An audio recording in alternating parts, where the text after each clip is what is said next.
తమ చేతుల్లోకి తీసుకొని ఇష్టారాజ్యంగా వ్యవహరిస్తున్న సంఘటనలు మనం చూసాం. గత ప్రభుత్వ హయాంలో విచ్చలవిడిగా నేరాంధ్రప్రదేశ్గా మార్చారు ఆంధ్రప్రదేశ్ని.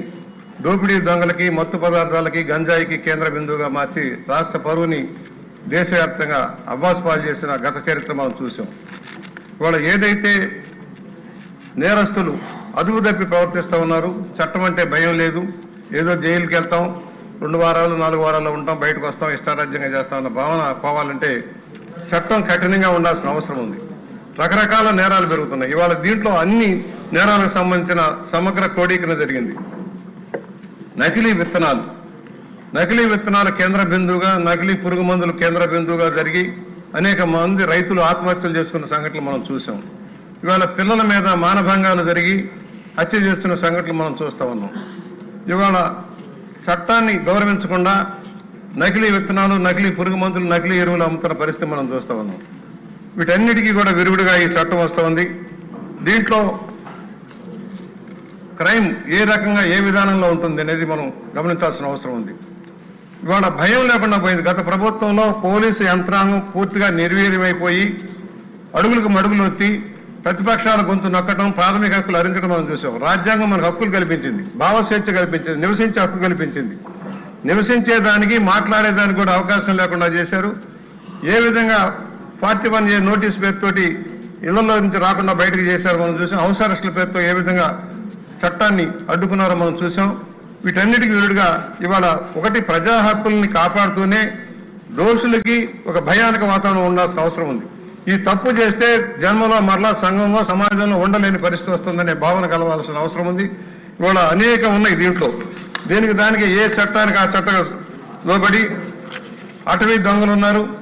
గతంలో చంద్రబాబు గారి నాయకత్వంలో స్పెషల్ ఫోర్స్ వేసి ఏ విధంగా అణచివేశారో మనం చూసాం.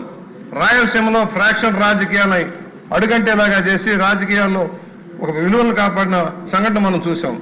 మరి మరలా అదే రాయలసీమలో ఫ్రాక్షన్లు అక్కడక్కడ వస్తున్నాయంటే గత ప్రభుత్వ నిర్వాహకం వల్ల. మీలాంటి వాళ్ళకు కూడా ఏ విధంగా అవమానం జరిగిందో మనం చూసాం. మాట్లాడిన ప్రతి మాటకి వక్ర భాషని చెప్పారు. సోషల్ మీడియాని వాడి ఏ విధంగా తప్పుడు ప్రచారం చేసి అవమానకరంగా ప్రవర్తించారో మనం చూసాం. బయటకు రాని మహిళ విషయంలో ఏ విధంగా ఇదే శాసనసభలో నోటుకొచ్చినట్టు మాట్లాడి ఇవాళ అడ్రస్ లేకుండా పోయారో మనం చూసాం. ఇవాళ యువ మంత్రిగా ఉన్న మహిళని ఏ విధంగా కించపరిచారో మనం చూసాం. ఇలాంటి వాళ్ళకి తగిన శిక్ష పడాల్సిన అవసరం ఉంది. ఇవాళ గంజాయి రాష్ట్రంలో ఒక విచ్చలవిడిగా రావడానికి గత ప్రభుత్వ నిర్వాహకం.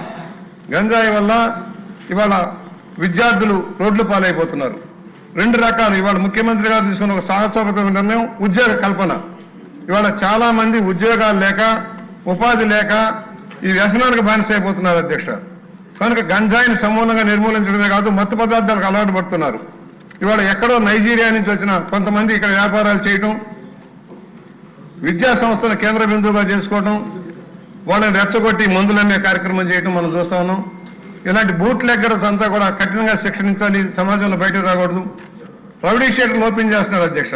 అదేదో గౌరవప్రదంగా భావిస్తూ ఉన్నారు. రౌడీ షీటర్ అంటే ఒకప్పుడు ఫోటో పెడితే భయపడేవాడు.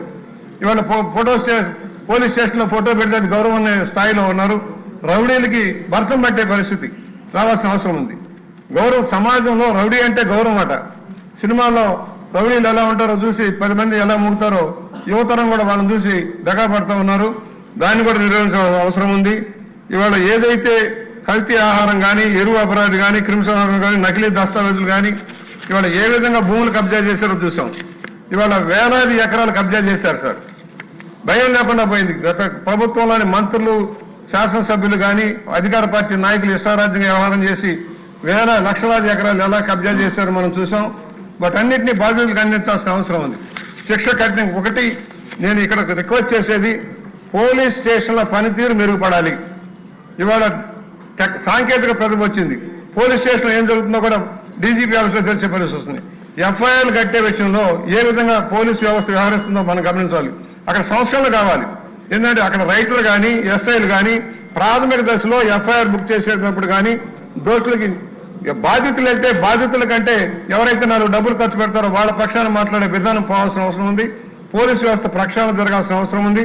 ఇవాళ ఈ బిల్లు వల్ల అన్ని రకాల నేరస్తులకి ఉగ్ర రూపంలో ఈ బిల్లు రాబోతుందని మేము భావిస్తా ఉన్నాం. ఇవాళ ఒకటే అందరం కూడా ఏకగ్రీవంగా ఆమోదిస్తాం సార్. ఎందుకంటే ఇవాళ మహిళలకి రక్షణ కావాలి, బాలికలకి రక్షణ కావాలి, పాఠశాల విద్యార్థులు సక్రమంగా చదువుకునే విధానం రావాలి.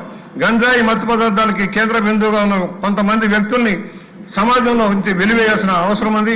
ఆ వైపు కూడా దృష్టి సారిస్తారని ముఖ్యమంత్రి గారు ఎంతో కృషితో తెచ్చిన ఈ బిల్లుని మేమందరం కూడా సమర్థిస్తున్నాం.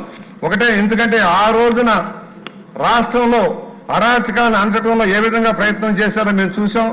రాయలసీమలో ఫ్రాక్షన్ జోన్ని, పల్నాడులో ఫ్రాక్షన్ జోన్ అంచవేస్తే గత 5 సంవత్సరాల్లో ఏ విధంగా మళ్ళీ ఫ్రాక్షన్లు తెచ్చారో మనం చూసాం. తిరిగి ప్రశాంత ఆంధ్రప్రదేశ్, ఎప్పుడైతే రాష్ట్రంలో ప్రశాంత వాతావరణం ఉంటుందో, చట్టానికి గౌరవం ఉంటుందో, పరిశ్రమలు వస్తాయి సార్, పెట్టుబడులు వస్తాయి సార్. పెట్టుబడులు రావాలంటే మనందరం సహకరించాలి. పెట్టుబడులు వస్తేనే ఉపాధి దొరుకుతుంది, ఉపాధి దొరికితేనే నిరుద్యోగం తొలగిపోతుంది. కనుక ఈ చట్టాన్ని మేము సమర్థిస్తూ దీన్ని తీసుకొచ్చిన హోంమంత్రి గారికి, ముఖ్యంగా దీన్ని టోటల్గా బ్యాక్గ్రౌండ్గా ఉండి ఈ కార్యక్రమాన్ని ముందుకు తెచ్చిన ముఖ్యమంత్రి చంద్రబాబు నాయుడు గారికి అభినందనలు తెలియజేస్తూ సెలవు.